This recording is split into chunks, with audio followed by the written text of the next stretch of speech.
అంటే ఒక భార్యలాగా చూడని వ్యక్తివి నువ్వు. ఆ అమ్మాయి దగ్గర నుంచి 4 లక్షల రూపాయలు తీసుకున్న నువ్వు ఆ అమ్మాయిని కొట్టే అర్హత నీకు లేదు. ఈ రోజు కూడా ఆమె అడుగుతున్న న్యాయం ఏందనంటే నాకు నా భర్త కావాలి, ఆ పిల్లగాని జీవితం నేను భుజాల మీద వేసుకుంటా, నేను వెళ్ళిపోతాడు కన్నా అని అంటలేదు. సరే మీ జీవితం మీరు బతుకోండి, నా దగ్గర నుంచి తీసుకున్న డబ్బులు ఇవ్వండి అని అడుగుతున్నది ఆ అమ్మాయి. ఆ అమ్మాయి డబ్బులు ఆమెకి ఇచ్చి మీ జీవితాలు మీరు బతుకుండి అని అడుగుతున్నది. ఒకవేళ నీ డబ్బులు నీకు ఇస్తే ఆ కంప్లైంట్ కూడా రిటర్న్ తీసుకుంటావా? తీసుకుంటావా? తీసుకుంటాను. నీకు వాళ్ళ మీద పగలు ప్రతీకారాలు ఏమైనా ఉన్నాయా? నేను నమ్మాను.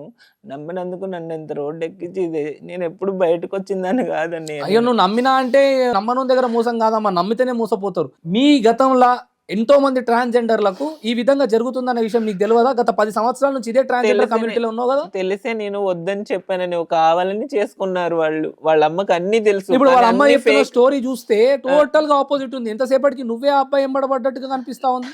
అక్కడికి వచ్చి అడిగిన అలాగే ఉండే. నేను బడి ఉంటే అక్కడికి వచ్చి అడగండి చెప్తారు. ప్రతి ఇంట్లో వాళ్ళు చెప్తారు నేనేం చేశాను అనేది, వాళ్ళు ఏం చేసిందని. వాళ్ళ అమ్మ చెప్పింది కాదు, ఇదే ఆ అబ్బాయిని మాట్లాడమని. ఫస్ట్ ఆఫ్ ఆల్ నేను నీకు మళ్ళా పదే ఒకటే చెప్పిన, చిన్న పొరపాటు చిన్న అబద్ధం కూడా ఆడొద్దు. నా దగ్గర ఉన్నది ఉన్నట్టు చెప్పండి. లేదన్నయ్య, నేను కృష్ణ